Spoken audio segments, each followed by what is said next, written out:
Hello, hello. Welcome to the Chapman's Corner podcast. Or maybe we just call it Captain's Corner because Chapman isn't here.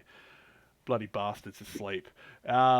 We have two guest hosts on with me at the moment. We have Luke Driscoll and Luke Short. How are we, boys? Oh, hello. Hey, Hello, hello. Matty. Hey, Luke. All right, so we got. I feel like I'm being teamed up on already. There's two Lukes, one Matt. Come on now. Um, anyways, we should just get straight into things. It's already almost 2 o'clock. First game on the agenda for round two, we got the Bulldogs versus the Cowboys. Bulldogs surprisingly getting on top 24-18. An awesome performance by Charlie Butler. Kind of an uncharacteristic performance from the Cowboys, if I do say so myself. What did you think of the game?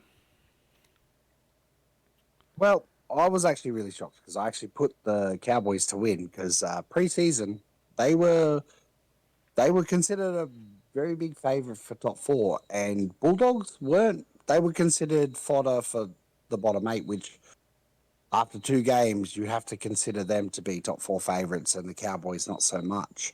What's your thoughts, Luke?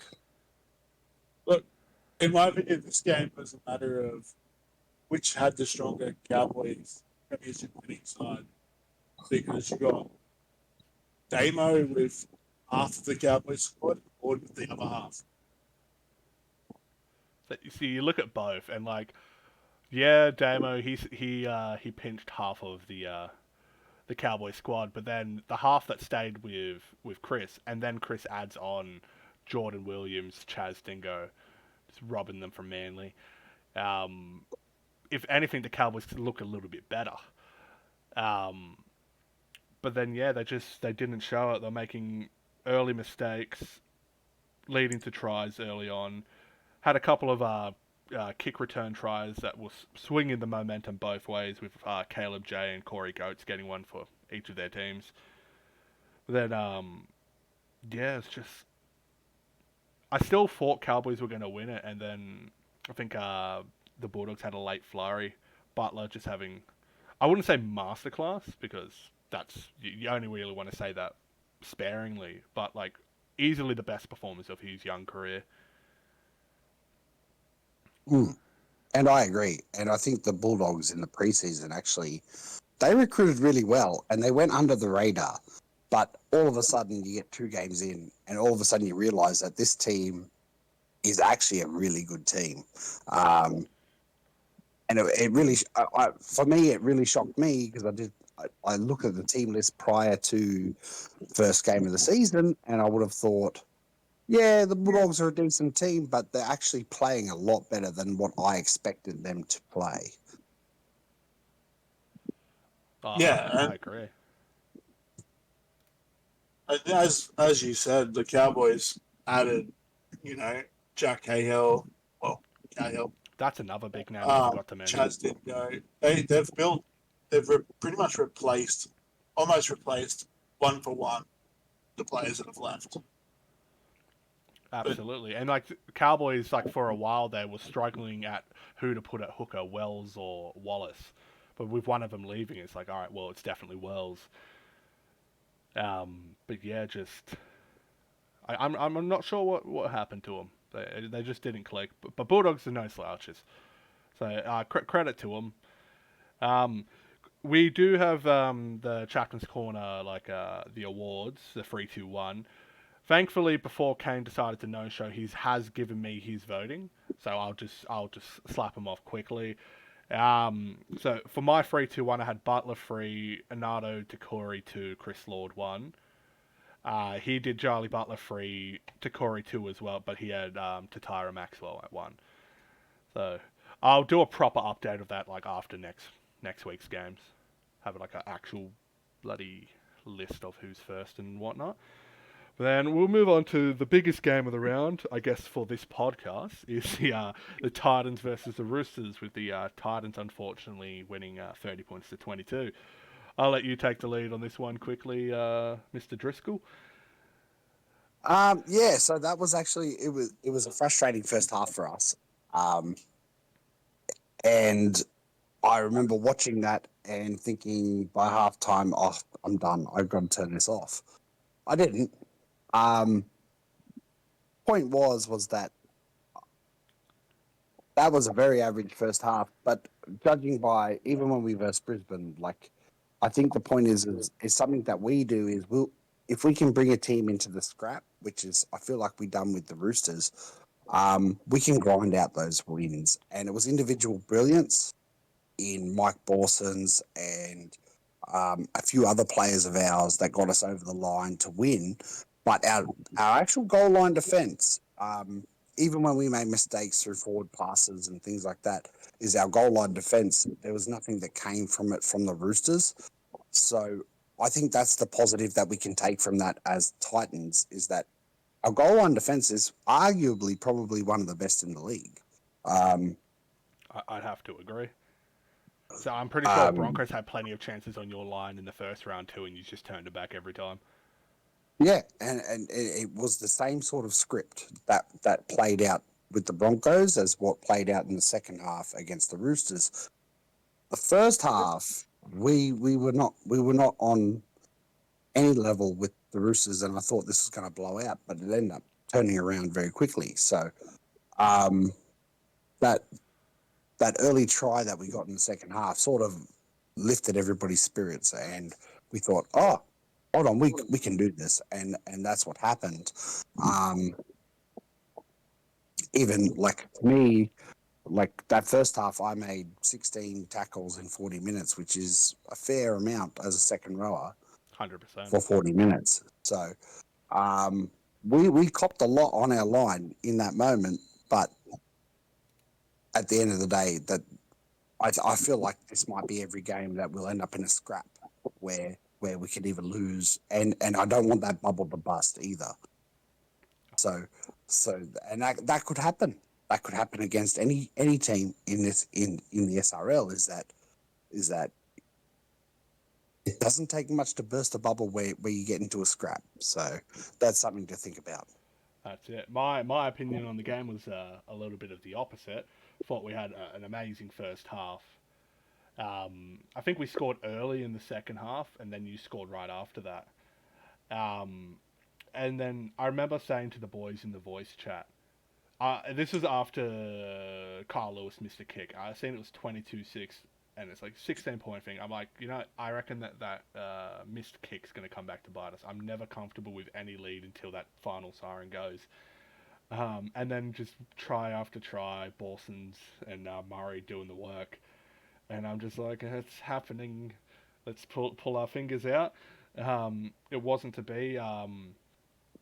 In that first half, our goal line defense was damn near impenetrable. I think you had like a solid 10 to 15 minutes in that first half where you were on our line and we turned you back 4 or 5 different times. Well, I almost scored at the end of the first half there. You end up turning me on my back because Yeah, I we had to picked do up that a few times. picked up the grubber from McLucky, and I was like, oh my god, I could not be any closer to scoring in the SRL than just then, and I've been turned on my back. So Damn, you're bro. right, like you were really hard to crack in the first half. But then, and I'm going to take ownership to this one. I'm the captain after all. The changes I made at halftime just it didn't happen, and one of the worst changes, which it worked in round one, it didn't work so much in round two, was myself switching with Marlo. Marlo was fine at lock, but I went to second row, and Liam Ryan made me look silly. So did Mike Borsons. I barely made a tackle once I got into the second row, and it showed. We also had backs playing in the middle for the entire second half, which I feel like you can get away with it for 20 minutes. You're going to get that explosive factor, but if you do it for the whole time, you're going to get found out, and that's what happened to us. And we just couldn't defend up the middle anymore. And that's what Borson So said. the It was issue, actually a little guy so the that took bigger the issue space. is that you had smaller bodies in the middle. Yeah, for too long. Like, you can get away with doing one or two late in the game when the big bodies are tired. But if you're like I think we put Jansen, he's a good young player, but you throw him in the middle, fresh after halftime, the big boys are ready to eat you. Yeah. So what, Luke Shaw? What did you think of that game? It was definitely a game of two halves. With the Roosters, that blitz at the start, just running out with that score at the start was. But no, credit to the Titans that they clawed their way back in. They played the full 80, and it shows on the scoreboard. 100%. The SRL Titans remind me of like the NRL Sharks. Just drag you into the bloody trenches, but then they have that attacking flair where they need it too, with like your Nico Hines for the Sharks, and then you got the Borsons for you guys in the Liam Ryans. Yeah, and that's it's weird that you made that correlation because I thought of that after our game. I was just like, it's like watching the Sharks bash, like the real life Sharks, bash someone to death and then somehow win, whether it be by a little bit or a lot, but they win the battle through just determination and scrappiness. Like, I say scrappiness, and I keep saying it because that's what it is. It's not through like any sort of flair. It's I'm gonna beat you down to my level, and At least then that's crush. when we're playing on my level, I'm gonna win. Well, that's it. If Does that make sense? we're playing on your home field at this point, bloody, you're at home. It's like trying to fight a shark in the water. You're losing that. Yeah. Anyways, we've spoken a lot about this game. I'll just quickly give our 3-2-1s. Me and Kane actually went with the same. We did Borson's 3, Daniel Punch 2, Dylan Murray 1. One quick thing is Punchy. That's probably his best performance. Even in And a I loser side. agree. I actually with your 3-2-1s, I actually agree. Punchy made a great game, like fantastic. He almost had a hat trick. And obviously Borson's was like he highlighted in that second half. Like he pretty much carried the rest of us. He led that with him resurgence. in terms of attack. In terms of attack, he carried us. And same with Murray. Murray jumping on, he did really well too. So I think that they're the correct numbers. Easy as. We'll go on to probably what was one of the best games to watch. We got the Raiders versus the Knights, 30-22, same scoreline for the Raiders. It did not look like the Raiders were going to win this one. It didn't look like they turned up. Knights were in it. Bloody Ponkston was on fire. But then just right at the end of the game, Jack O'Neill does what he does best. Just takes the game, puts it on his back, sets up both tries that ended up winning the game for the Raiders. It was a hell of a game to watch. What did you think? Look, I was actually surprised because this game was always going to be close. Even in my weekly betting, I had Knights to win 1-8. So, it was tough to pick, and the game itself panned out exactly how it was always going to be close, and it was a great game to watch. Actually, I mean, the Titans Roosters game, the comeback was like amazing, but this is the sort of game that I was sort of expecting that, like it was a great game to watch. What do you think, Luke? Look, it was a great game. Knowing Ponkston, I know it's a tough game for him. He tried everything he could to get the Knights to win. He got 2 tries himself. Christie got 1. Rashford, he ran away. Look, I don't know if, I'm going to sound mean. I don't know if the Raiders deserve to win this game, but they managed to do it in the end. 2 probably key stats to look at would be is the defensive work the Knights did to hold the Raiders out for so long. There's like almost 40-something more tackles from the Knights in their possession, 68 to 32%. Yeah, that was. I mean, that might be a detriment to the Knights having 14 errors, though. Yeah, you'd have to say so. They kind of put it on themselves, throwing a lot of intercepts and all that jazz. So, but you're right. I think Ponkston would be a standout for the Knights in that game. Is that, and even since last season, Ponkston is firming up to be a solid player, and I think he would be a great addition to any squad, just because he seems to be very versatile into what he can do on the field at any given moment. Yeah. You say great addition to any squad. Honestly, I reckon he's a smoky for a blue spot. Have to be right. You have to think that Like, he's earned it at probably least. not fullback. That would have to go to Dingo, but like at least like a spot in the centre is kind of like a turbo. I think we, So, but we that's the thing we talk about. But Eli Barnes has also, if you go on form, Eli Barnes may also have that shout for fullback as well, which is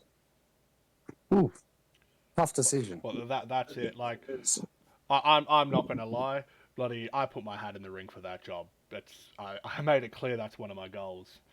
If I'm the captain, at the moment, incumbent, it's still Dingo. But like if Barnes keeps playing the way he's playing, although he had a pretty quiet game against the Knights, Knights did really well to keep him out of the game.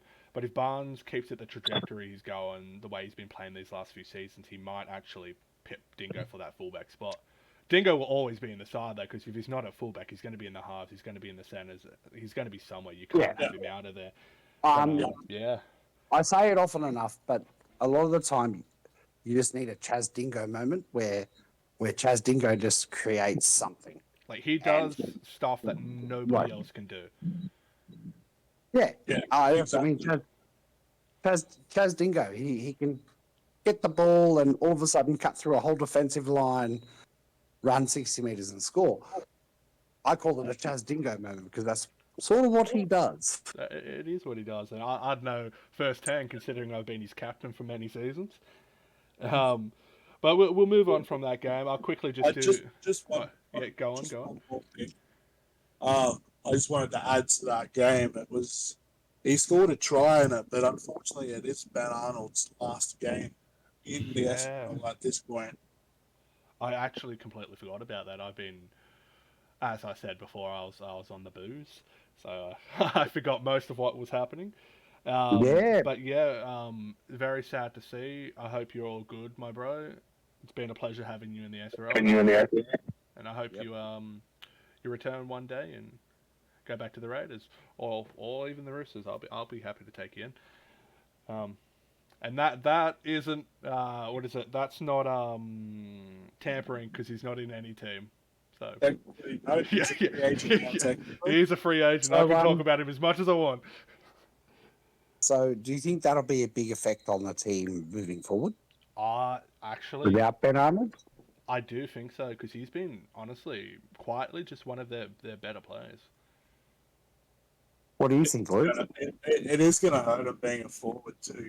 You need those good forwards to get your team rolling down the field. So losing Ben Arnold, I don't think it's going to cripple them as much as, but it's going to hurt. They're going to feel it like. I can't remember if he was starting or on the bench, but like, I'm pretty sure he's on the bench. That middle period, like that 20 minutes leading into halftime, sometimes can be where you win and lose the game entirely.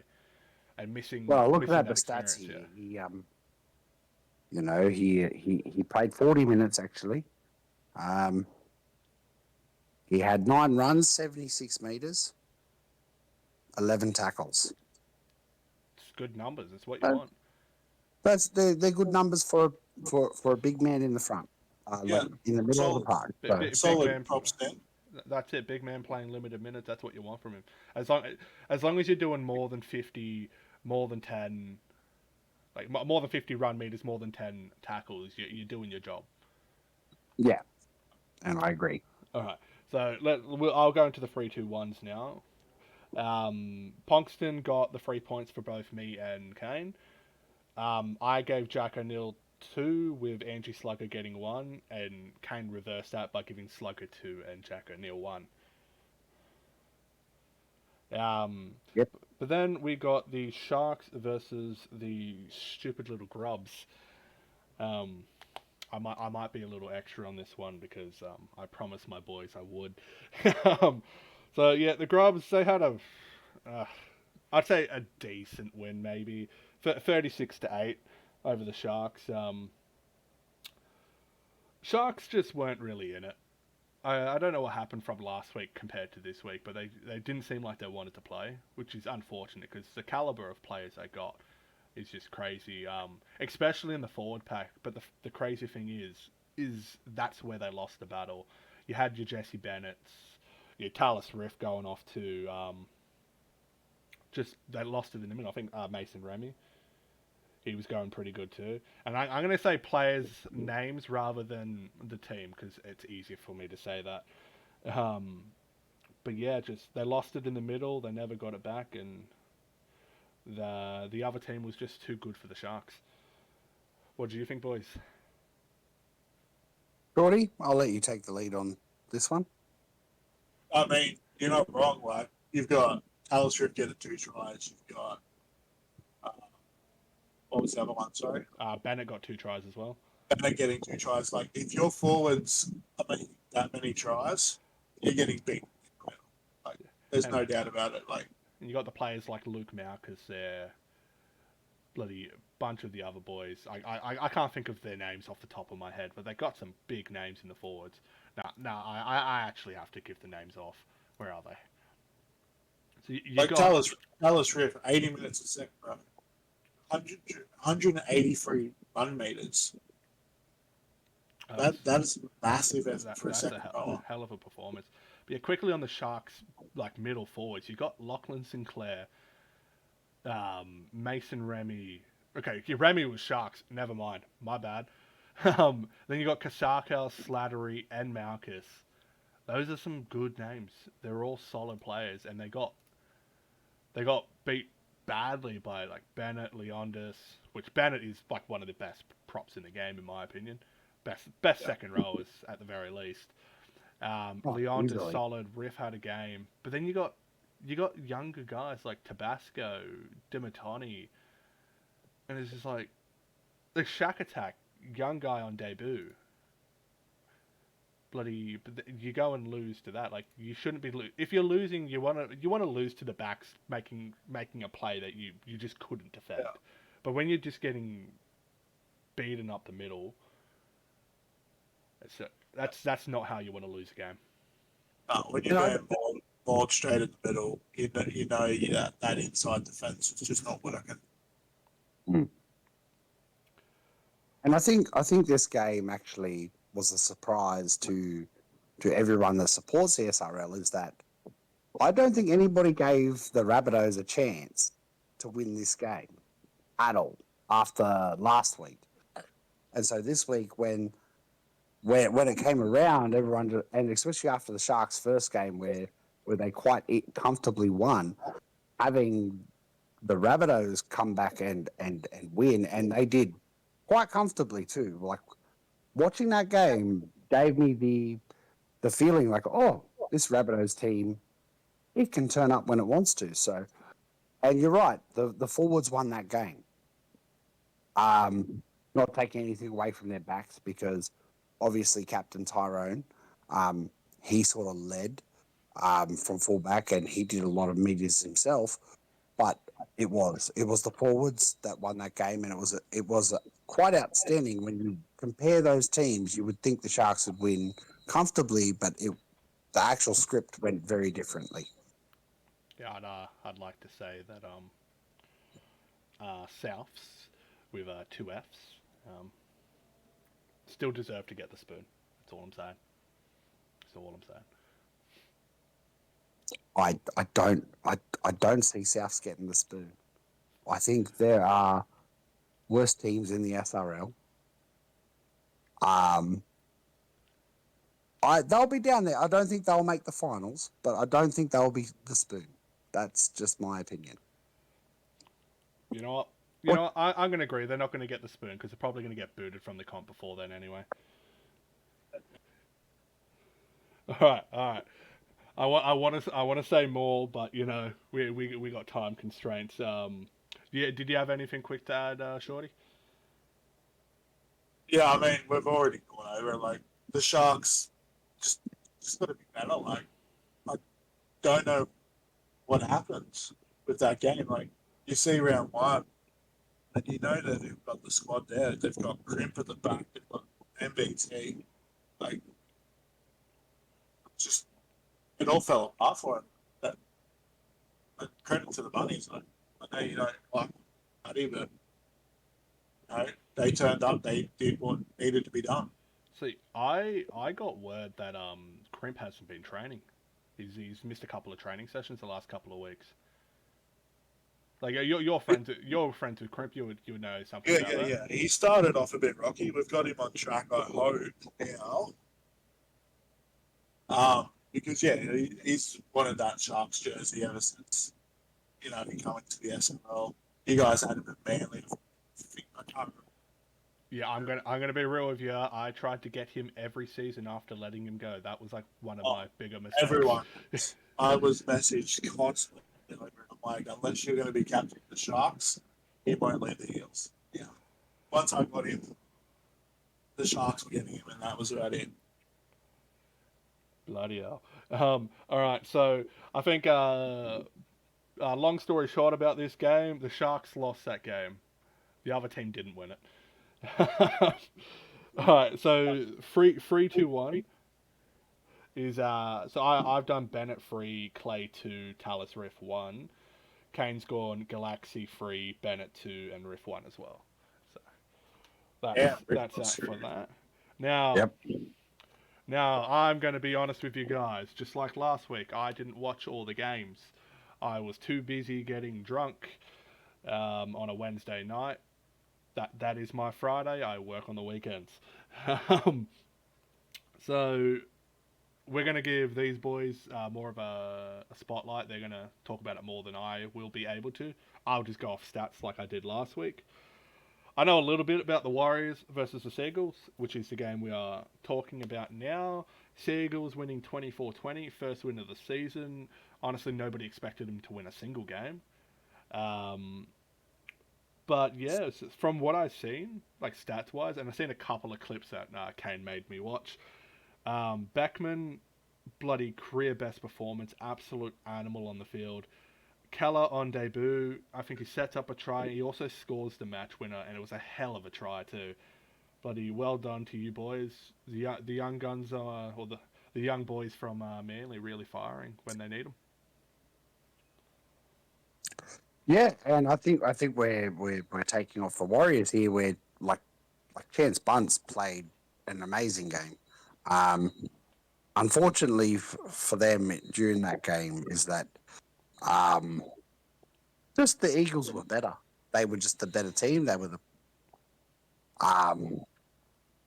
but I think there's a lot to take from the Warriors for that game as well, because the Warriors actually, if I was to have in my rankings, the Warriors surprised me as well this season thus far. So I I think it's going to be interesting. I think we can set out what the top four will look like, but the bottom four in the top eight is going to be very, very interesting. What's your thoughts, Shorty? Yeah, like this game was probably close to maybe the best game of the round, to be honest, for me. Like the Warriors, they're tough. They get in there, they grind out games. Manly, like Almatangi back at fullback. Like I know in round one, he played center. Round two comes to the fullback jersey. Boom, look at that. But I drove that home to Kane. It's like when Kane played fullback and Almatang was in center. I'm like, bro, what are you doing?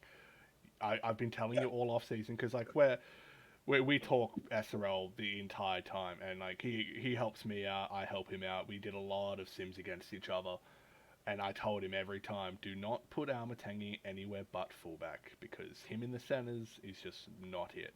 And even if he goes to the wing would have been decent, but still not it. You're a good 5'8". You got 5'8" of the year. Stay there and put Almatangi, who's been a top fullback for the last number of seasons. You put him in the best positions. exactly. But then he did say, I think they did like a last second team list because Kane didn't realize it was Wednesdays, not Fridays. Yeah, So I think he just went by one of the other boys, just a quick list. He didn't even look at it. But then the swap happened. I think Kane got a try assist there. Almatangi, I think Almatangi scored too. I can't remember. Yep, he got 2. So yeah, immediately that change has worked. And it's really surprising too because the Eagles had a lot more, had more, 4 more errors in that game. Also, two more penalties conceded. So they're done really well defensively to hold out the Warriors as well within that game. I think the Warriors' defense is what ultimately let them down. I'm gonna have to take your word for it. I agree. Look, the Warriors lost. They missed the 2 points, but I wouldn't. If I was the Warriors, I wouldn't see it as a loss. Like it's. I mean, it's gonna get lost. You've done really well to get to where you are already. Like you won round 1. You've just lost round 2. Bring on next week, turn it back around. Like you said before, that bottom 4, that's where the Warriors probably more likely end up. That's finals, and that's the ultimate goal. So, That's it. We're looking at glass half full kind of thing. Warriors are already doing better than the start of last season. They've already got a win. Yeah. It took them like 4 or 5 rounds to get a win last season. Oh, I put this game in the same category as I put the Raiders Knights game, where it was just a really close game. And it could have went either way. You could flip a coin, and on a good day, I think those results could be turned. It's interesting to see, like those 4 teams. I think may be the ones vying for that 6th, 7th, 8th spot, and in that order. So it's interesting to see how that's going to play out. I agree. I again want to just give another special mention to Beckman. Looking at the stats again, this is a man who was playing. I think he was playing prop and played lock for the last 15. He played 55 minutes, 18 runs, 198 run meters, 14 tackles with only 1 miss. He made a tackle break and 7 line breaks, which I think is like some of the highest line breaks for a forward. I think I can't think of anyone that's done more than 7. And it gets a try. He unfortunately missed out on a double because he lost the ball over the line. But yeah, just an absolute outstanding performance of a young gun, who I wish I could have got in the dev draft, but I was not able to because Kane snatched him up before I could get a chance. yeah. Another mention I would say is Rex Buckingham. He was insane. Yeah, absolutely. 36 tackles, 1 miss. He was not far off that record. Insane defensive work in the middle. Again, this was Tallis Turner's last game in Manly colours. He's been Yeah, that was unfortunate. I thought he was going to start upgrading because I did see him active in the chats. I think he was trashing on the Eels actually. Yeah, he was trashing on us. Yeah. So he got in the SRL chat and was trashing on a team, but then wouldn't upgrade for 2 seconds. Like, oh, bro, what are you doing? Yeah. And another quick mention before we move on. Pato on debut. He was actually one of our dev contracts over at the Roosters. I kind of sent him Kane's way. I was just like, hey, we're not going to be able to use him, but I know you need an outside back. Give Pato a message, and I believe he's friends with Cody Ogg as well. So we gave him our blessing. He went over there and playing in the centre got 108 run meters. So like, that's not too bad. That's insane for a centre, yeah. That's it. And especially this in the SRL. We know how much rugby league 1-4 hates centres, so that's awesome. Yeah, exactly. Not to mention he made 4 line breaks as well. Yeah, so just absolutely beautiful work. That's a hell of a debut. He's actually done really well in centre there. That was a great debut for him. Wow. Like I feel like 100 plus meters for a centre is like 350 plus for a fullback. That's the equivalent. Yeah. Yeah, that's insane, isn't it? Alright, so we will move on. I'll quickly do the 3-2-1s, which me and Kane actually had the same. It was Beckman 3, Keller 2, and Buckingham 1. Right, we will talk about the next game. we can talk about it as much as you like, Luke. So if it's not at all, that's fine. It's okay. Um, Storm beating the Eagles 48-6. Um, it was it was men against boys. Sadly, it's not even. I can't even say it's just because Eels are bad. It's not their fault. They've gone through so much adversity. They've lost two gold-rated players. One before the season even started. One, I believe, before this game started. There's only so much you can do. There's just not enough experience out in the park. You got some good boys in there still, but like, it's very tough losing the caliber of players you lost in Settendag and Cherry Evans.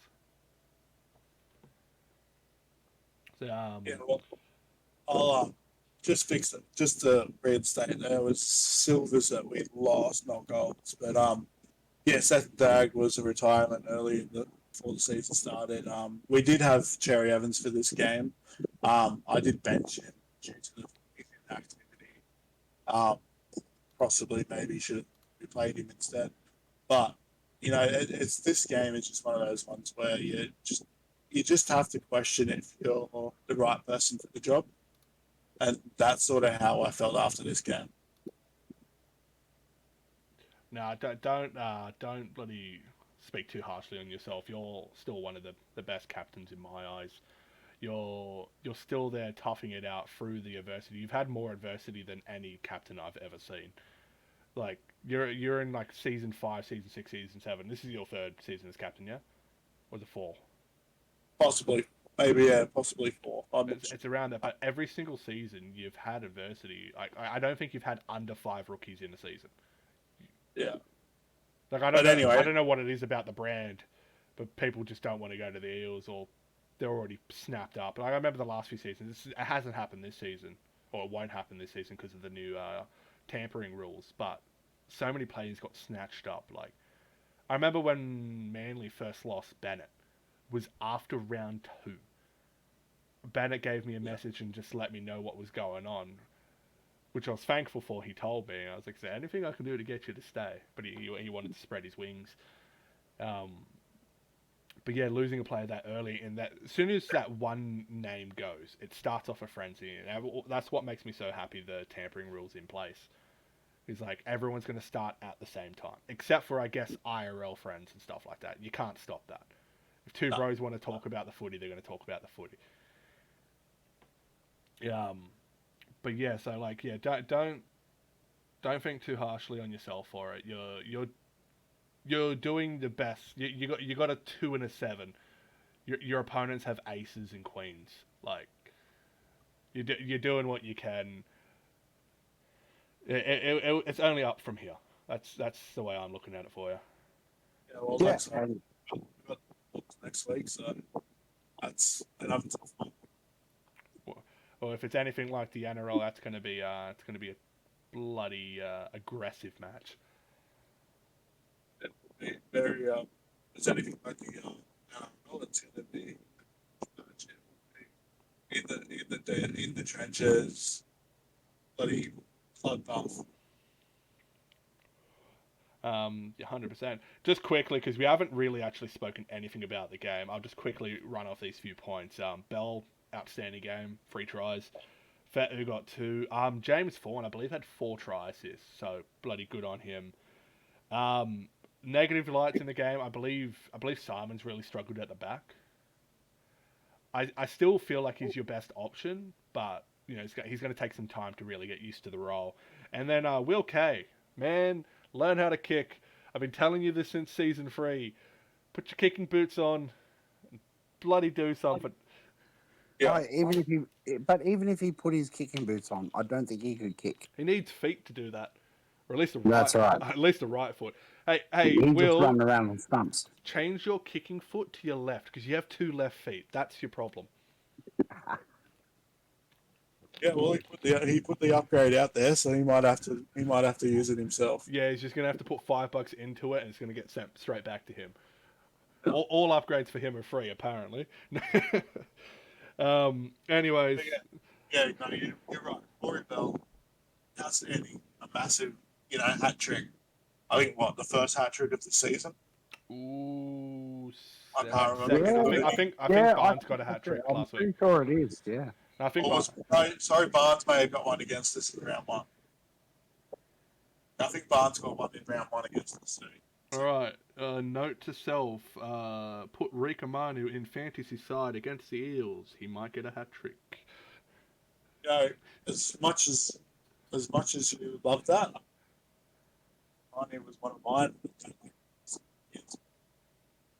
Hey, it's in his name. Manu's his last name. He's a rooster through and through. Yeah, that's how you got Cody Ogg too.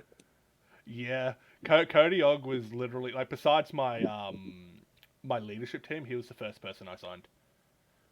As soon as the Roosters got announced, he was messaging, man, I want to go, but I don't want to because I want to get, you gave me a chance. I want you, like, mate, I'm an Eagles supporter. I absolutely love the Eagles.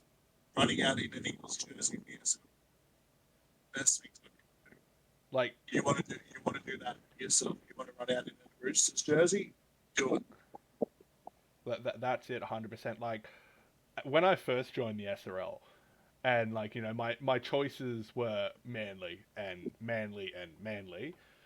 um, at first, I'm just like, I don't like this at all. But then, like, after the first few rounds of that season that I played in, I got into it in the off season. I started like looking into simulations and all that stuff and how the AI worked. Because when Kane got announced as captain, he made me vice captain immediately. So we started working on it. And then just, I started gaining more of a kinship to the team. And then going through that bloody roller coaster of a ride in season 2 with Manly, I started like, okay, SRL Manly's my team for now, up until the Roosters. Um, and then, I eventually became captain, went on that undefeated run season 3, captain Manly for another 2 seasons after that. So they became like my home. But then Roosters came in, and that first time lining up in the Roosters colours, also getting to see my logo for my podcast on the jersey too. I was just like, yeah, this is 10 times better than anything that happened at Manly, and that's including the premierships. Me running out in a Roosters jersey is my moment of my career in the SRL. Well, speaking of Manly, like if my choice was being stuck in the mines or going to Manly, I would have stayed in the mines. Fair enough. So you know how that team, you know how we talk about how you say about the team that you won't mention.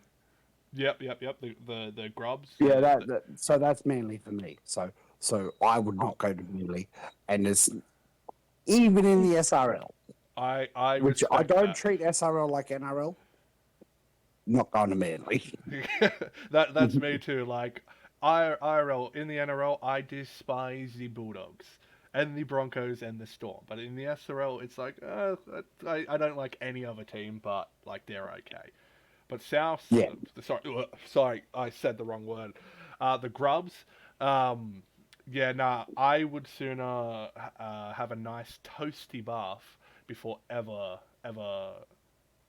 like touching their colours. The only time touching their colours is accepted is when you're putting a shoulder into their chest. And that was what was rough last season. Watching Chaz Dingo, like he would just do crazy stuff, and he'd catch the ball and run 100 meters, and you're like, I like him as a player because he's a great player. Like he can do some amazing stuff. But goddamn, that maroon jersey's ugly, like that brownie ugly color. God damn, I hate that color. Yeah, that Manly maroon's the only maroon I've ever worn, and that I'll ever wear. I won't wear it again, but that's it. Because cane toads are worse than seagulls. We'll move on. We've been on this game for a while, and we're not even talking about eels or the bloody storm anymore. Yeah, we're but I rambling was off. thinking as a final thought for that though. I think that the Eels, the back end of the season will be good for them once they get some new blood in. I really want their season to go well, and I wouldn't put them as last place either. Yeah, I think that goes They to would be Panthers. amongst the wooden spooners. I'm not gonna lie, but I don't put them as my last place. So Um, I I reckon it's a fight between Panthers and the Grubs. and nah, I was more thinking that maybe Panthers, Rabbitohs, and obviously the Eels. But I think Luke will turn it around, and I think his leadership team is really good. So him, Anthony, I think they've got a good culture there, and I think that at some stage they're going to click, and that they'll be a hard team to beat. I couldn't agree more. Yeah, Um, we've got the feel like the 17 and now the 17 every week upgraded 17 17. So yeah, hopefully we can. Uh, that's we it, eh? got the Dogs next week, got the Sharks after that. So really good games. See. But back to that, the game on hand, Melbourne. Special mention, James Ford, like you said, 4 try assists, 236 meters, 20. And Blake Harris, I mean, you know, I had him at Parramatta, everyone's, but 219 meters, 5'8", half back. Um, Just quickly, bro. I think you're a little bit far from the mic. We've been struggling to hear for a little bit. no, my bad. Yeah, it's like we were That's better. quiet, so the stream should still hear it, but it'll be a little bit quiet for that little bit. Yeah. But yeah, if you want to do the 3-2-1, we can move on to the next one. So the 3-2-1's pretty similar. 3 and 2 is both Bell then Fawn. I went with Fetu for one, while Kane went with Harris for his one. We'll go into the final game of the round. I was thinking just quickly live. We won't do the reviews for the next round because we are getting on in time. I'll probably do that separately either tomorrow or the next day, at least before the games come out, just so we can not have someone having to sit through an hour and a half of a podcast. They can kind of split it up. Anyway, so Nah, just keep it brief. that's The it. review for us here, just keep it brief. I'm sure we can get through it. Right.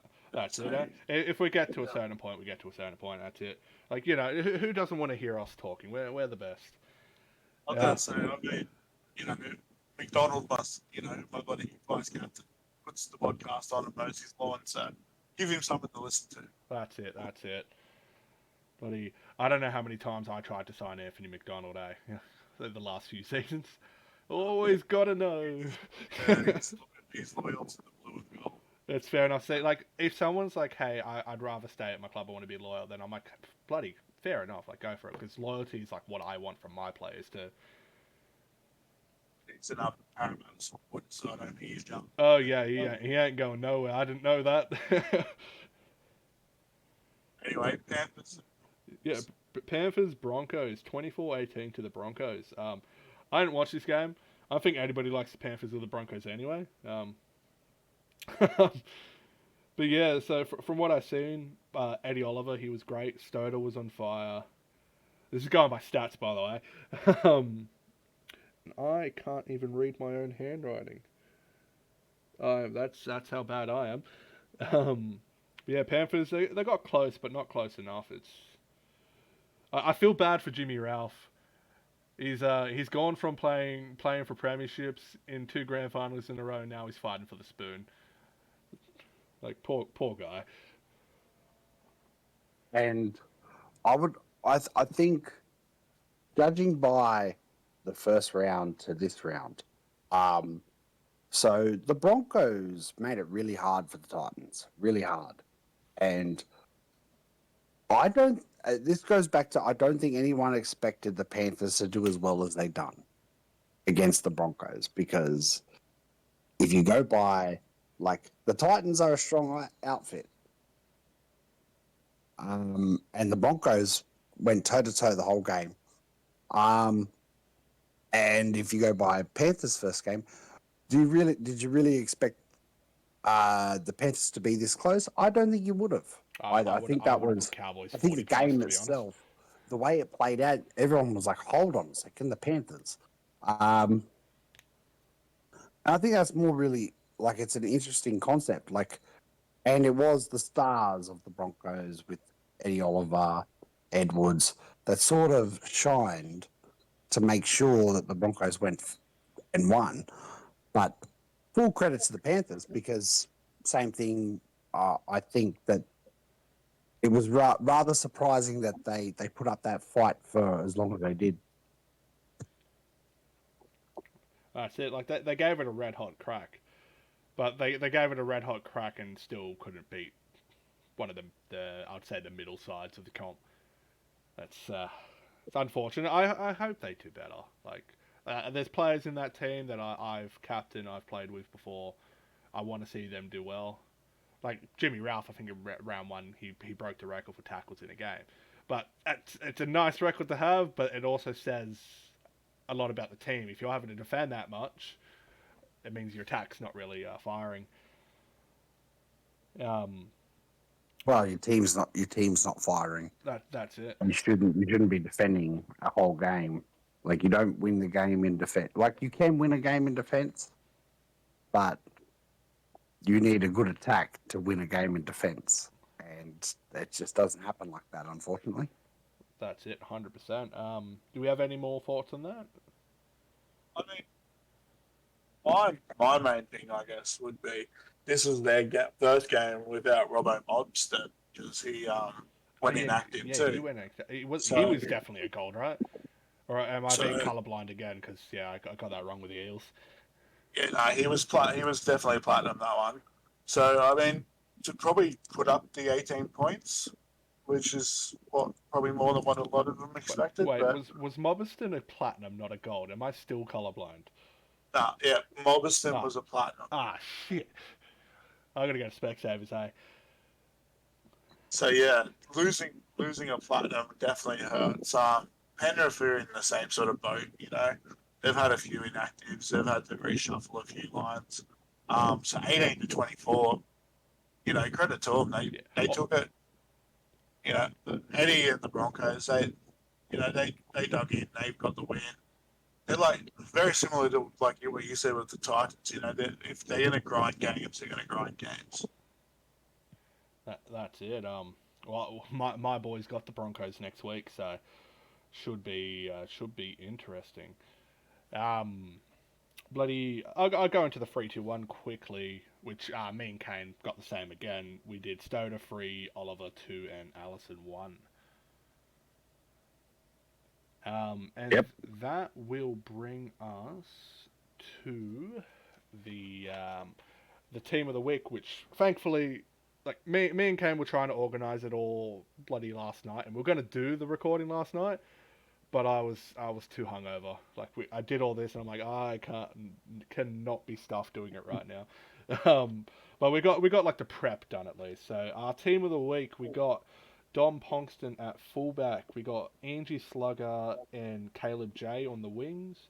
We got Thomas Usher and Pato Pato in the centres. It's so hard to pick centres, but Pato Pato was a clear choice Oh, with that. insane. It'd be your first choice, right? Oh, 100%. Yeah. Our halves were Jack O'Neill and Charlie Butler.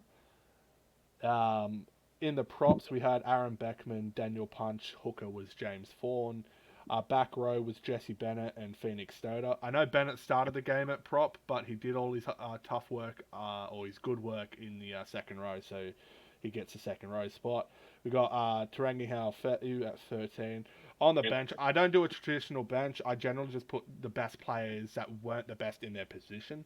So I have Corey Bell, who was one of the best fullbacks but wasn't better than Pongston. We've got Borsons, who was very good but not as good as Butler. Dylan Murray as well, and Maverick Keller. Yep. All right, that sounds good. And for the first time on the show's history, we're going to do a power rankings. This is stemmed from the fact that I completely disagree with Will K's list, the biased motherfucker. Storm should not be anywhere near that top 4 of a power ranking. No offense, Luke, but they beat they beat the Eels, the struggling Eels, and they lost to the Sharks, who just got pumped by the Grubs. Um, so yeah, you're not in the top four by no stretch. So my power ranking, it's mine and Kane's. We got Raiders at first, deservingly so. We got Bulldogs second, Titans third. I then have the Cowboys fourth, Warriors fifth, Stormers six, Roosters seven, Rabbitohs eight. Grubs eight.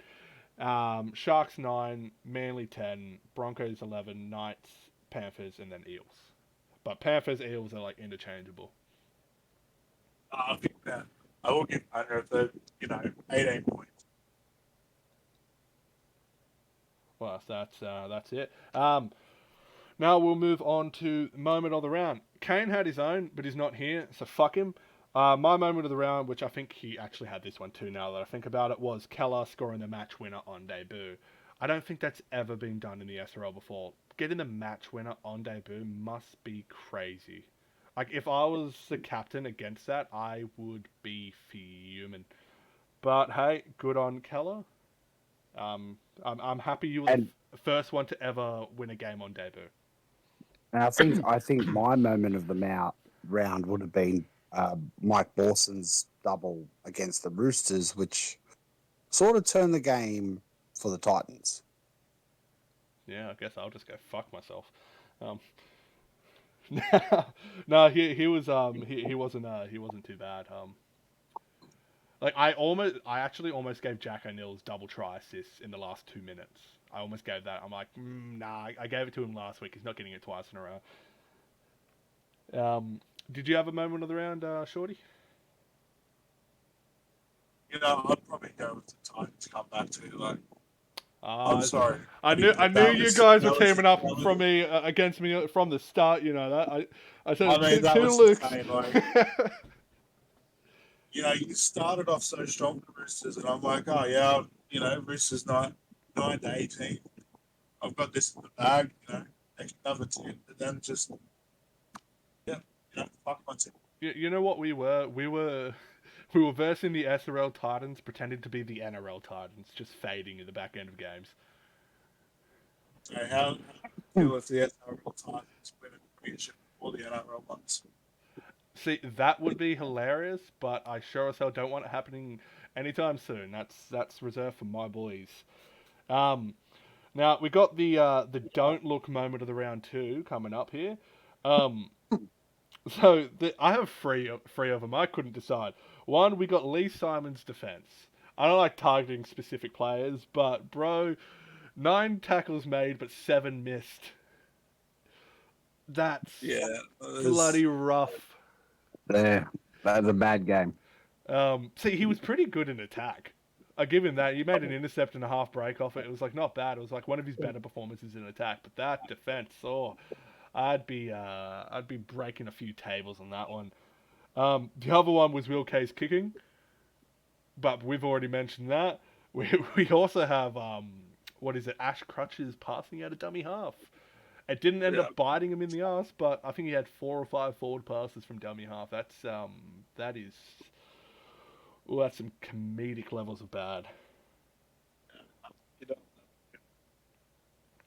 But and I think out of those 3 things, I don't think there's anything else that as a standout either. Well, my actual one was the Roosters' second half. So your moment of the round being your second half. My don't look moment is our second half. Yeah. And obviously, if you're an Eel supporter, the whole game. The whole game. Like I've trained my team into the ground. No one missed training, so we didn't have to force anyone to wrestle the rest of the team at least. But we went there. It was an intense training session. No one missed it. We're going to be ready and firing for the Broncos on Monday. Well, right. So on that note, next week we'll take a quick brief discussion with what's going on next week in our games. So we've got Gold Coast Titans and North Queensland. So what do you guys think how that's going to go? Let me just bring up the team list real quickly, if I can find it. There we go. Um, Personally, I can't see the Cowboys losing 2 games in a row. But if anyone's to do it, it would be you guys. You have a bit of momentum going into that game. Looking at the team list, I don't see any differences for either side, except for the debut, I believe, of Craig Hustler. I believe this is his first game coming in. Yeah, it would be. I think that's in place of Inato Takuri, who was one of their best players in a losing side last week, but I guess he just wasn't training. He's out of the thing. It's going to be a close game for sure. I reckon Cowboys by 2 points. With probably, I say Dingo gets man of the match. It's a safe bet. Yeah, What? unfortunately, Mr. I'm going to agree. I think it's going to be a close one. It could be, that flip of the coin. I'm going to tell you to be a 1-8 margin, but probably most likely, Cowboys do. Dingo, I wouldn't be shocked if Dingo gets a hat trick due to just pop off. So hat tricks are reserved for when you face the Eels. So no hat trick for this. Well, I'm not going to. If you guys are gonna target me, I'm fighting back, alright? Well, I'm not going to comment on that particular game because obviously I'd be biased. So, No, but by all means be biased because I'm about to be in the next game. Don't worry. well,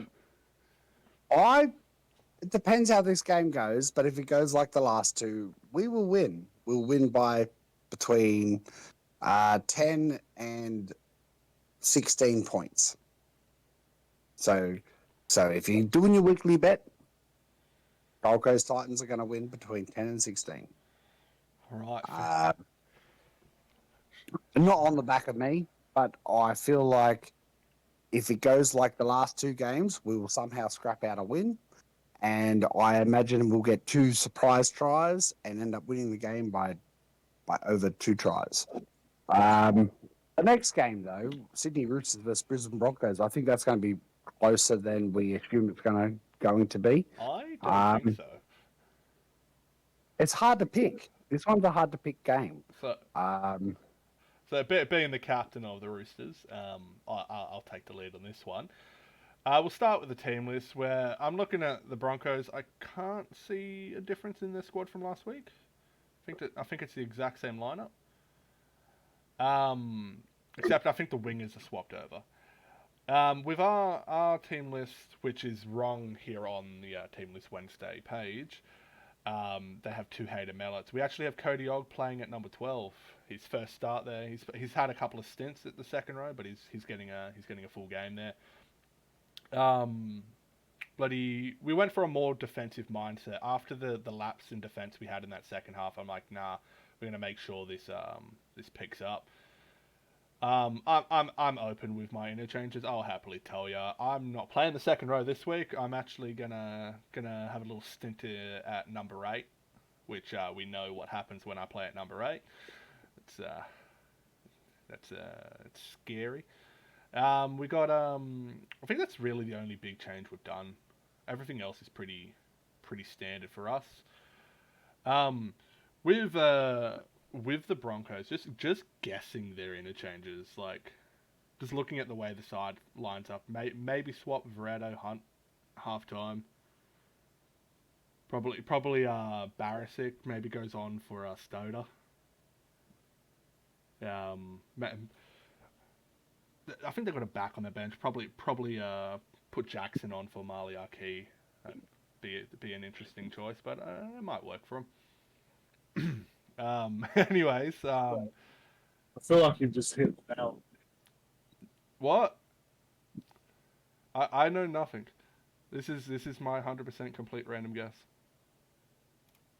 But yeah, in terms of the game, my experience with the Broncos the last 4 seasons is they're high scoring. It's always high scoring with them. Roosters we got the attack to show it. We've already shown that in the first 2 rounds or first 1.5 games. And Broncos are proven to be pretty leaky in defense. I reckon I'm gonna touch wood because I don't want to jinx my boys, but I'm thinking like a bloody, I'd say 42 to like 28 kind of scoreline, a big scoreline. I don't want to concede that many points, but it's always high scoring against these boys, and Kelly's probably in for a big game for them at And least. that, I think I led with that. With that, it's a tough game. It's a very, very tough game. Which Brisbane Broncos shows up? Um, I mean, they've played 2 solid rounds. What are like? I could see this being low scoring. Like I could see this being 16-10, and it would be the weirdest thing ever because on paper, I would assume the Roosters would be able to win comfortably, but I can't trust it because I think the Broncos, they will turn up and you won't be prepared for it. So we'll see how that goes. What do you think, Shorty? Yeah, I feel like it's going to be a game. You know, that, that this one, the Roosters. You want to move the mic closer again, bro? The Roosters not writing them off. You know, they've got the star power there to put points on. Um, you know, going to that defensive mindset with I'll get 12 and Melhart and those centers, might probably, I don't know, may cripple the attack a bit. That's so you know, but the Broncos, they've played 2 solid games. Both, you know, both scorelines have been pretty solid. I'm gonna probably go Roosters 1-8 though. So, Nice. I'll add one quick thing to the whole the Cody Hayden switch. Um, I've done this plenty of times in the past when I had the chance to. I did it with Joshua Blackburn with Manly. The second row is actually playing in the centre are such a good thing for you. I think it's Josh King did it for Raiders last season, and he was outstanding too. Centers don't naturally attack well anyway. But you need them to defend. So if you can get a second rower that's got a bit of pace at least defending there, it shores up those kick return tries on that side. But then you get that fast player in the second row, which is why like me and Cody both agreed on it. We were speaking about it in the off season, getting him that second row spot. Um, a lot of breaks happen from that 11-second rower. So if you have the 12-second rower that's a lot faster than him, he's going to cut those meters off big time. Not to mention if that 12 gets into a bit of space from those runs, I know they do, he's making 30, 40 meters, not 10 or 20. Yeah. So, Yeah. Yeah, especially with Well, the game on Venture, on Legend. When we were sitting on Venture, 12 didn't do a huge lot when we were on Venture. Legend, they actually, the 11 and 12 seem to do a bit more now, evenly. yeah, I agree on that. I've noticed that since doing the Sims on Legend as well. All right. and if you were to look at the NRL, centers in today's sort of thing, they're pretty well. Second rowers are more like slightly bigger centers. Yeah, and centers are just bloody slimmer, bloody second rowers. Exactly right. So Honestly, Yeah, some of the centers we see are bigger than the second rowers. Let's be real. yeah, bloody Um, hell. but yeah, I reckon that change is going to do good. I'm liking this. Is going to sound a little bit biased. I'm going to talk about me for a second, but the change I'm doing with Daniel, the way that's going to work out, the way I have all the interchanges working is I'm going to be playing 75 minutes. 55 of that's at lock with 20 at prop, which is my two best positions. Like I like second rower, but I don't defend well enough to want to stay there. Exactly the same as me too. I can't. My player can't play second row. Well, we should probably move on from that because we're in the championship minutes here. We're at hour 10 at the moment. Um, we got Very special episode. yeah that's it. We got new boys on, really ironing out the kinks, getting a good chat in. Now we got the Raiders versus the Sharks, which should be interesting. If the round one Sharks turn up, there's going to be a close game. Round two Sharks turn up, it's not going to be. Raiders, I believe the only swap they did was okay. I'm looking at this, and It is wrong. Raiders still have Ben Arnold in there, which he shouldn't Yeah, be. it's definitely. It's Yeah, I believe it's Preston Beats that comes in for him, doesn't it? Isn't it? yeah. Preston Beats. All right, so I well don't done know for if Preston Preston Beats because Beats will be starting, but I would assume he will be on the bench with I think it's Berkeley. Berkeley's a prop. Probably yeah. Berkeley goes into the starting side there. Um, I do want to give a shout out to Preston Beats. He was a dev player at the Roosters, also making his debut this week now. So congratulations, bro. Good luck. Yep. And I was going to say, I'm happy to see Preston Beats get a start because I was chatting with him when I was trying to replace people. And unfortunately, yeah, I just didn't need another prop. I needed, someone sort of a back line. You needed a bit of speed. So I'm glad to see him get picked up pretty much straight after that conversation. So yeah, good luck to him. Mm. Yeah, looking at the Sharks lineup, I can't really see much different from their lineup. They got to pull the finger out and play with a bit of heart. That middle pack they got, just be less complacent. Just bloody really focus on your role. Make sure you're doing the little things right, and then you might be able to upset the reigning premiers. Yeah.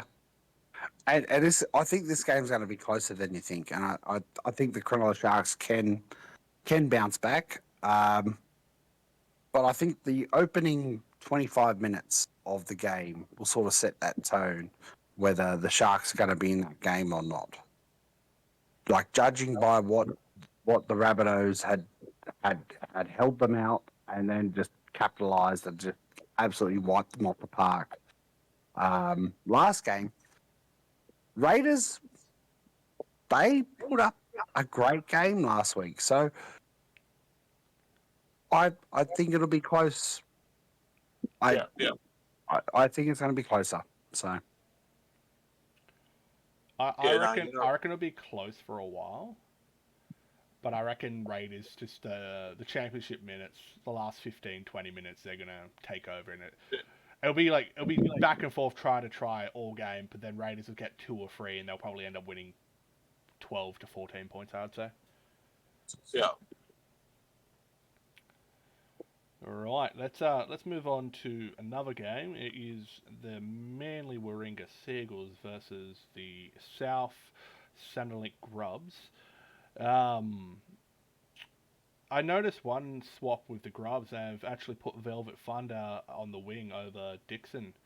Personally, I'd put Thunder and Dixon as both the wingers and put Collins in the centers. I know Collins is he's a big name for that team. He's been there since day one, captain for many seasons. But he doesn't have that spark that the other wingers have.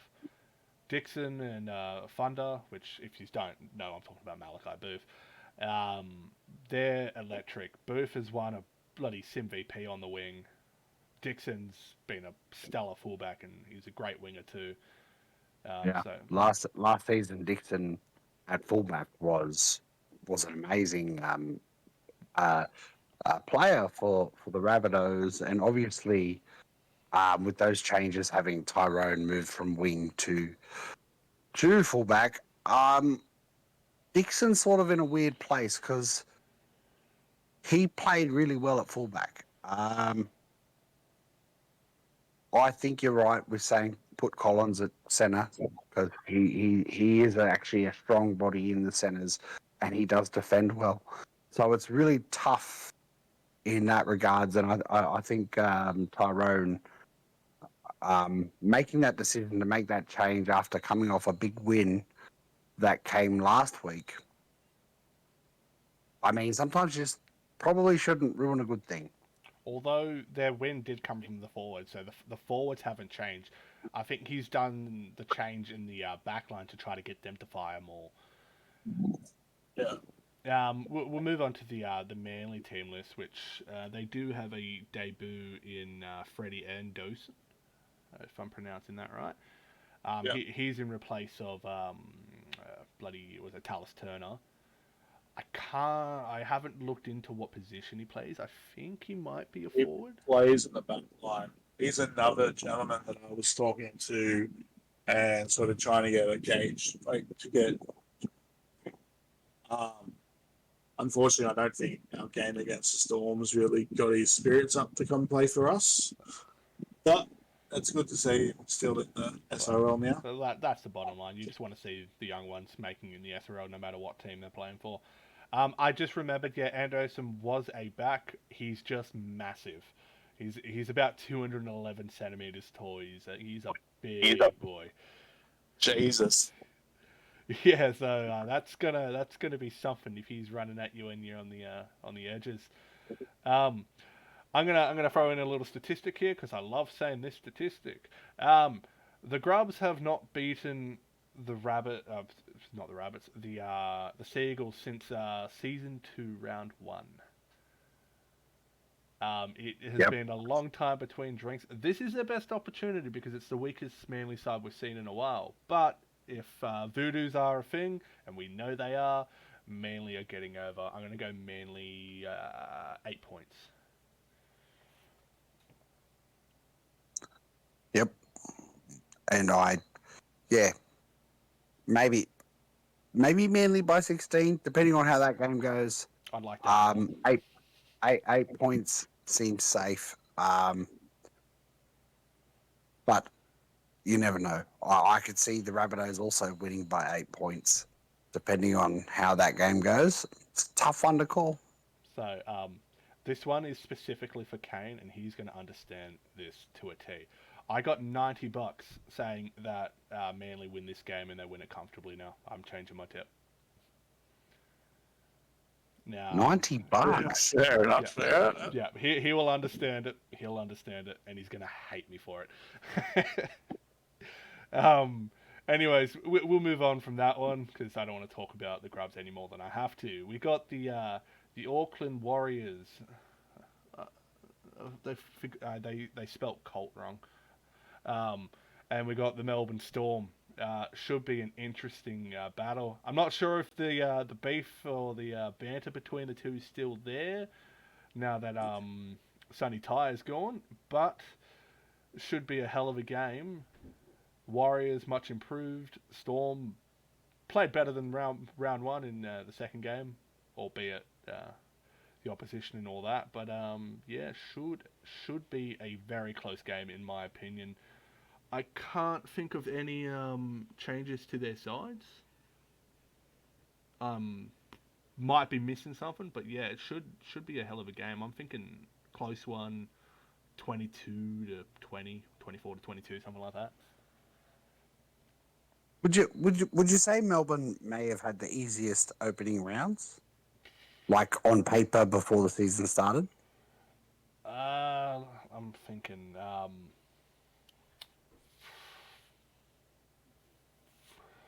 Maybe not, because Sharks, they were tipped to go good considering the overall they had and all that. They had a mixed bag. I'm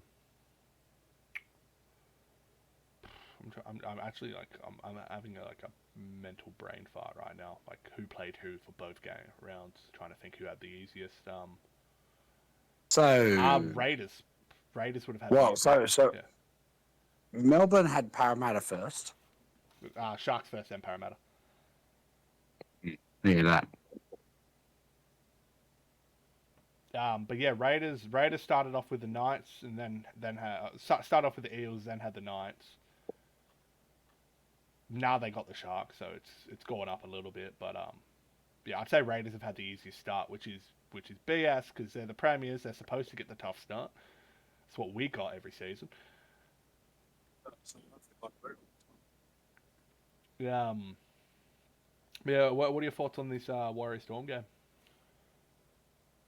It's going to be interesting because I think the Warriors can challenge the Storm, and the first question was leading on to can the Storm produce against a team that you would consider maybe in the middle of the pack. And like, how highly can we rate the Storm? I think in future weeks we'll see if the Storm are genuine contenders for the top four. But this game will certainly be more of a test than the last 2 weeks. That's my opinion. See, I have like a hate spot, I guess, for both these teams. Um, Storm for what they made me do, and the Warriors because fuck Colts, I guess. Um, it's hard for me to pick. Like, there's no one I want to win. You know what I mean? I Like, mean, Yep. like Manly Grubs are easily want Manly to win that. But this one is just like, fuck Will K, and then there's like, fuck them too.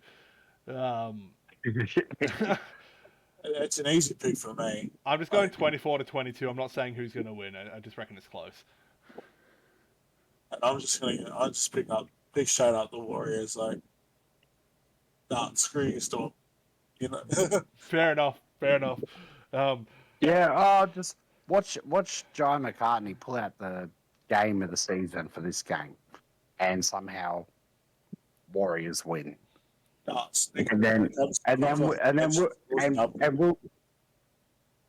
Will K's power rankings will still have Storm at first. No, I don't know. It's hard for McCartney to really pull out big games when he's busy debating with Jack Carl. That's all I'm saying. Anyways, let's move on to the next one. We got what should be an aggressive game, like I said before. We got the Parramatta Eels versus the Bulldogs. Did you want to talk about the changes for the Eel side? Sure. Yeah. So we've got two main changes. I signed Matty Johns coming into the halves, pairing with Lakers. So we've got the Melbourne Ravens halves pairing up again. And a brand new player just joined the SRL and already into the SRL squad in Joey June. It's a bit of a weird name, but we'll go with it. Honestly, sounds like it'd be part of like a classical rock song. Like, it's fine. Joey June's good. So Yeah, well, I've got the Matty Johns and I've got Joey. Changed the last name to Johns. I would have had the Johns brothers. So Yeah, if he was Joey Johns, you would have had the better John. so how do you reckon you're going to go, Luke? look, I'm an honest person. I try to be honest as much as I can, even with any one of my squad mates. It's going to be a tough game. Like, the Bulldogs, they've come out firing every game they've had. Last week, they just showed that Butler still has it. It's insane. It's an insane team, really. The Bulldogs, and we're definitely not nowhere near our best. What we could be doing. I would hope that it's not another bloodbath because we need to stand that. We can't be giving up 48 points every round. So I think I mentioned this earlier in chat that I've actually tipped Parramatta Eels to win 1-8. I reckon there's going to be an upset here. I think Parramatta's due after the last 2 weeks. I reckon for some reason the Eels are going to come out and somehow scrape a win by 1-8. What's your thoughts, Matty? My heart says the Eels. My head says the Bulldogs. The Bulldogs squad on paper and on the field they've been playing like it is just really good. Like, well done to Damien in making Cowboys 2.5, I guess, 2.0. The Eels, I really want them to go good because I don't want to see a team staying near the bottom, especially considering all the Stuff that's happened. the dramas that have happened, losing players, all that stuff, losing good players for that matter. I just want them to be good. I want the boil over to happen. I want the Eels to win. But yeah, I always tip with my head, so I'm gonna say Dogs probably 14 points. Yeah, no, it's just it's really tough. I can see the upset in my brain. I can see that upset happening. Nothing against the Bulldogs because you're right. They have actually surprised me when I seen their team. I was just like, okay, yeah, they'll finish sixth. But When no, the Bulldogs at this point they look like a top team, and they look like they want to be a top team. So it's But my head says that the Bulldogs win, but I really, really, really want the Eels to scrape one by. I mean, all the sims I've run against the Bulldogs leading up to this, it's been either high scoring, 1 by 1 point here or there, or low scoring, 1 by 1 point. Um, so it's going to be one of those ones that you won't know until the 80th minute, unless of course it starts to blow out. On a plus side, I do run out for my 50th SRL game for this match, so I will take Congratulations. I will take a boil over upset win for that. well, congratulations, my bro. The 50 is always a special moment. That's Yeah. it. Luke, they're going to win because it's Luke Short's 50th. Yeah, my head's going to Parramatta now. I was going to say it was Simmons' 50th last week, and look how that worked. Hey, well, let's be real, bloody yeah. In life, the heart normally controls what the head does. You do stupid things because of that shit. So yeah, we're going Parramatta 1-6, Yep. And Luke Short to a double, The barge over is a double yeah, on his let's do 50th. it. Back the block, we'll see what happens. Well, that's it. Cool. In that case, the double sounds good. Where Yeah, do I put that yeah, bet yeah. on? I reckon that's like $1.50 odds now, eh? Yeah, right. Like they. Ooh, sounds good. Anyways, let's move on to the final game of the round, which is probably the least anticipated, I guess, is the Panthers taking on the Newcastle Knights. Looking at the Panthers lineup, there's not much changed. Yeah, I'm blind as shit, so I don't think there is much of a change. I didn't notice. Didn't Panthers have some people drop out? No, I don't think. Oh, they've got Chicani unknown in the centre, so they did lose one. Okay, What yeah, gets yeah. me is I don't know if there's a training issue, but Matters on the bench. I do think it is a training issue. He's not showing up for it. But in saying that, if they end up having to drop him and getting a different player, because at the moment they got two halves on the bench, plus obviously the halves in the starting side too. It's a they got a bit too lot. many. You can cop that with hookers. Like I think Bulldogs started with like 5 or 6 signed hookers. But you can cop that because they got the speed and the strength, so they can kind of play anywhere. Yeah, you can put your hookers in the front row. Exactly. Like I did it with Jimmy Ralph a few seasons back for a bit. And then I did it with Blair Curtin in round 1. But yeah, you don't really get that damage off the bench from a half. Like anytime I've had a half on the bench, I've thrown him in the centres because I had no real proper use for him. Except for Will Kay, I threw him at lock. He did okay. I would have thrown Will Kay at centre. Honestly, he should be like just benched entirely. Just watch the whole thing. He can be the water boy. Bloody making that an option when you're bloody trying to be a captain for the Blues. Oh yeah. Hey, captain, vice captain, water boy. Fuck water boy. I mean, Hey, Bobby Boucher's a cool cat, but I was stirring him up, trying to stirring him up before the Storm game, talking about how he was carried by you, Dingo, and that Manly for all his rings. he was. Then when the Storm game come on, it's Bell carrying him, Wetford carrying him. It's like no, more of the same. Like you know what Will Kay reminds me of. He's the Jerome Luai for them. He's got the skill, but he's never the reason they actually win. You know, you get your Dylan Edwards and your Nathan Cleary's actually winning the game for you. Yes, that- I'm sorry. I'm laughing just because it's true. Is that the Tigers confirmed for the SRL, and he's going to be the captain at 7? This just in, I'm getting word. Yeah, Chapman's Corner's been cancelled by the commissioner for being pricks.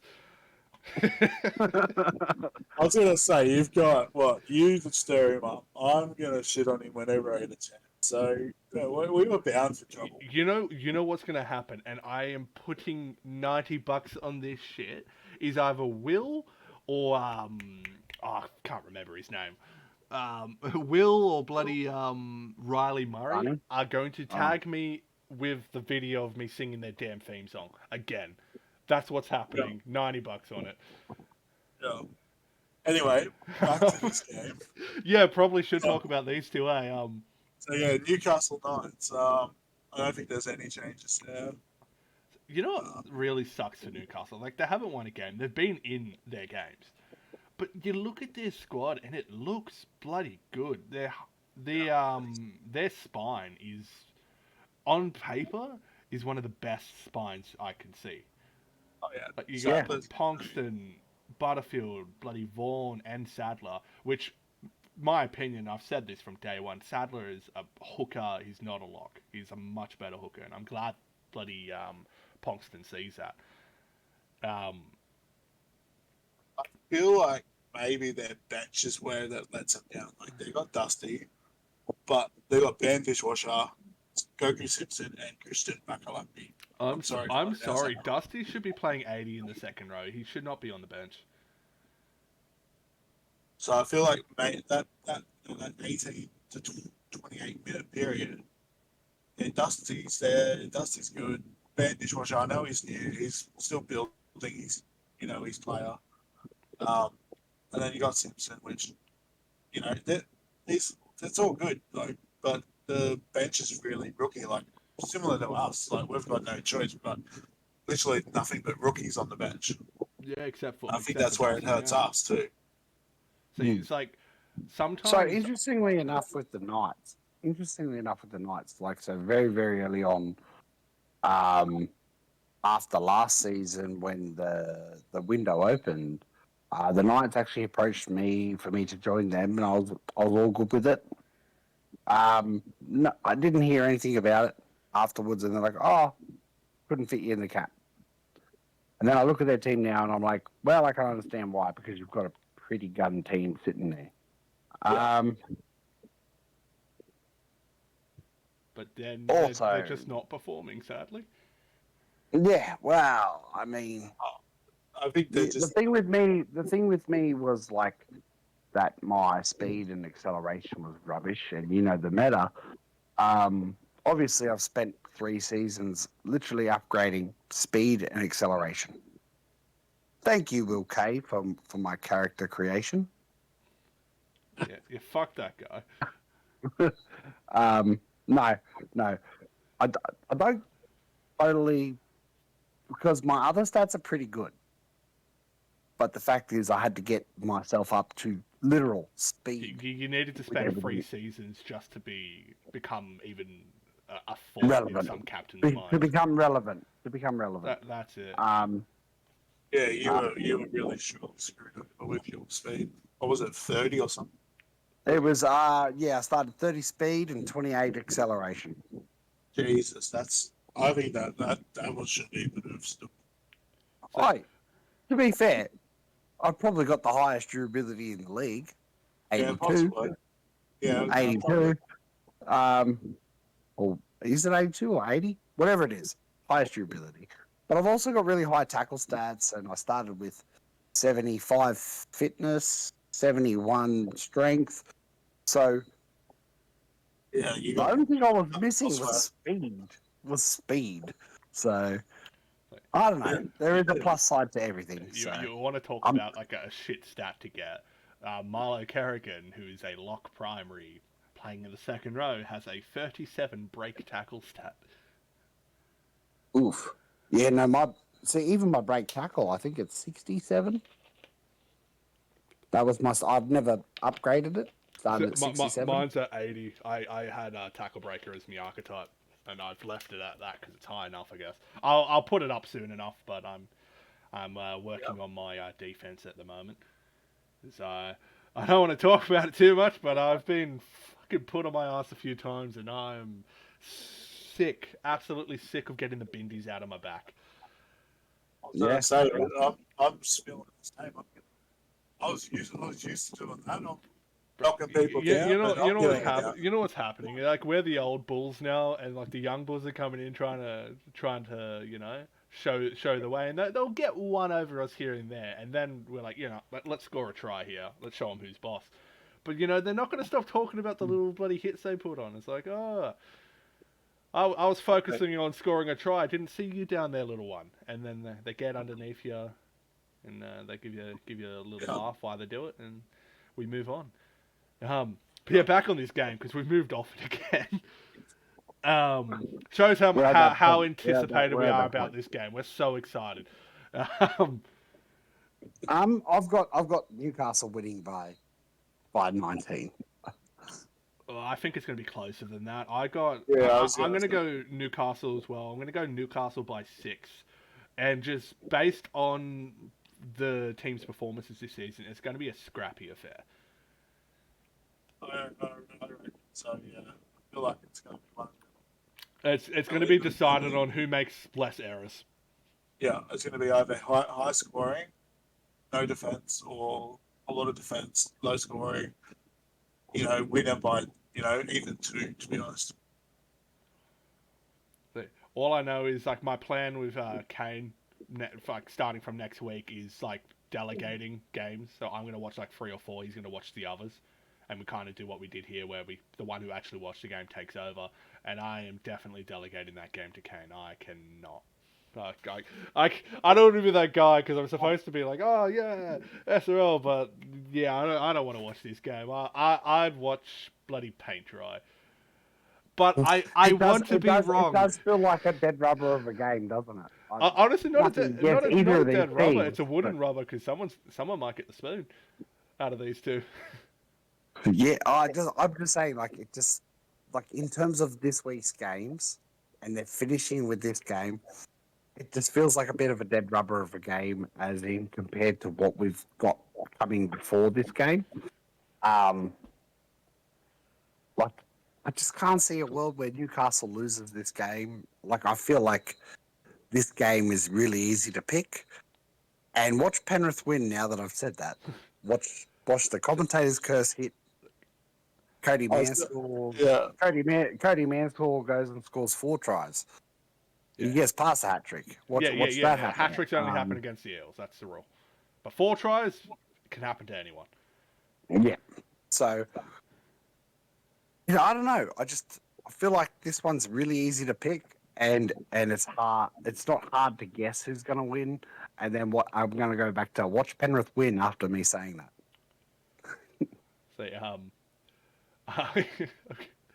I'm putting shit so much on Penrith because I've been having a bit of a banter battle with Jimmy Ralph because he's one of my boys. I hope you boys get the spoon just for not following me to Roosters, you motherfucker.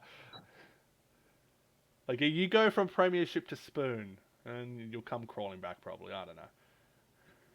Yeah, and I like both captains. I've got a good relationship with both captains of these squads, and both captains are doing absolutely the best they can with what they've got. It's just one of those games where the winner's just going to be determined by who holds the ball the most, really. That's it. And like, here's the thing: like, there has to be teams at the bottom. Not everyone can be top 4. Not everyone can do that. Some people just have to take the bullet for the team, kind of thing, or for the comp. This is Panthers, Knights, and sadly the Eels at the moment. Yeah, at least I guess for Panthers and Knights is at least one of them's going to get a win this round. Well, watch that bite me in the ass. Watch them get a draw. So, first ever SRL draw coming. Put your money on it. You know what? $90 says it's not going to be a draw. I'm gonna get $90. Sweet. I was gonna say Okay. you're gonna run it. You're gonna lose a lot of money. I'm not, you love $90 as a bet too. Yeah, For some it's reason. always $90, and let's just say I am in crippling debt from that. Yeah, I bet you are. Yeah. But we've gone through those games though. So what is the game of the round? I'd have to go Titans Cowboys. Like for me, it's Roosters Broncos. I'm biased there, but like as a third party watcher, I go Titans Cowboys. What about you, Luke? I feel like if round one Sharks turn up, the Raiders versus Sharks game could be an absolute crack. Agreed. And That's I a think solid it's- number 2 for me. That one. And I actually, that was my pick. I think the Raiders and Cronulla it's gonna be a great game. I feel like that's gonna be a great game. I feel like very evenly matched sides. And this is me not being biased, unlike you, Maddie, where I'm not just gonna go pick my team. I just looking at the games, that game's gonna be tough. Like hard to pick. I agree. Another smoky for game of the round could potentially be Manly and the Grubs. I haven't seen a bad game between the two. Although that's being biased because Manly have won all those games. Last all season, but so one. last season, South Sydney versus Manly. South Sydney were winning with the last, oh my God, it must have been like the last minute of the game, and Manly scored to end up winning by 4 points or 2 points. I think it was 5 points. They were up by a field goal, I believe. No. It was one point. We dropped the ball. It was No, one we point. dropped the ball or gave away a penalty or something. We were in front. Yeah, and we lost I believe the game. you kicked a field goal. It was 7-6, and then Daniel Punch of all players set up a grubber for Chaz Dingo to steal the game from you. Yeah, it was the end of the game though. It was like the complete end of the game, and it was like I remember the that. chat after the game. Like we were like, it was like one of those moments. Like, how did we not win? Yeah, it's like because I think the lead up to that game, my big thing is like Grubs haven't beaten us. You know, I think it was like my 5th ever SRL game. That's the only time I've ever lost to them. I haven't lost since. So I made sure to like dig in and be like, yep, you aren't winning. The history says so. And then they get up by the field goal, and I'm just like, no, it's not happening. And then Punchy and Dingo link up and steal the game back off you. And I was like, yep, that's Yeah, no, I have a soft soft spot for Souths. Well, I have a soft spot for Souths because they were the ones that gave me my debut for the SRL. And also, I hate Manly in general. Like, as a general thing, I hate Manly. I'm fine with you hating Manly because everybody hates Manly. Oh no, everyone's happy to hate after season 3. Do you know how hard Manly. it was for us to sign players? Like, soon as you win 2 comps in a row, nobody wants to go there to win the 3rd. They're like, no, we want to be the guys to beat these guys now. Yeah, right. Well, it's not that. I genuinely just hate Manly as a place, as a football team. Yeah. Screw the Northern Beaches in general. Honestly, the beaches are way better in Bondi. Well, the beaches are better in Central Coast. Beaches are better in Cronulla. No, I wouldn't say Cronulla, because I wasn't talking about water. I don't know. I'm going to hell for that joke. I've met some good beaches. I've met some good beaches in Cronulla. Oh, yes, people do visit there. Yeah, you're not going to find many good beaches in the Central Coast. They're pretty dirty up there. Anyway. No, you definitely find some ceaseless ones though. All right, I think on that note, we're gonna have to wrap things up. I'm just sitting here thinking, oh jeez, how country I am. No beaches here. Wait, nah, but I live in Broken Hill now, so it's not an issue. So this whole area is a big beach. Yeah. See, I live in the. There's no water. There's no water, but everything's a beach. I'm not far off Parramatta, so that's probably why I have the soft spot for Parramatta. I actually used to live near Parramatta. I used to work Actually, there. that might be an idea. The get to know the players, and you get different players on. Honestly, I'm thinking about starting a series like separate from the actual podcast itself, No, of having yeah, just no, I like just I a mean quick like a 10, quick 15. a quick like what we're doing here, but I get to know the player. Oh, where'd you grow up? All the rest of it. You know what I That's it. mean? Obviously, with consent and all that. Like, I'm not going to be like, hey, where do you live? Like, No, you invite the players to come and chat with you. yeah, just a quick 10, 15 minute little bloody Oh, you can stop recording now. Ah, yeah, crap. I got to do the outro. I got to do the outro. Anyways, thank you for listening. If you've even made it this far, because we're at an hour and 45 minutes. um, it was good to have a yarn with you two boys. It's weird not having Kane here still. It's the first one without him. But you know, what? Fuck is sleeping. Fuck him. Anyways, fuck Souths. Fuck the Grubs. Fuck Thanks for having the us. Stanley guys. Love the Lukes, except for that one time, 3 times he's targeted me. He's good. Lovely to have you on the show, and look forward to the next time. Thank you, and fuck Souths.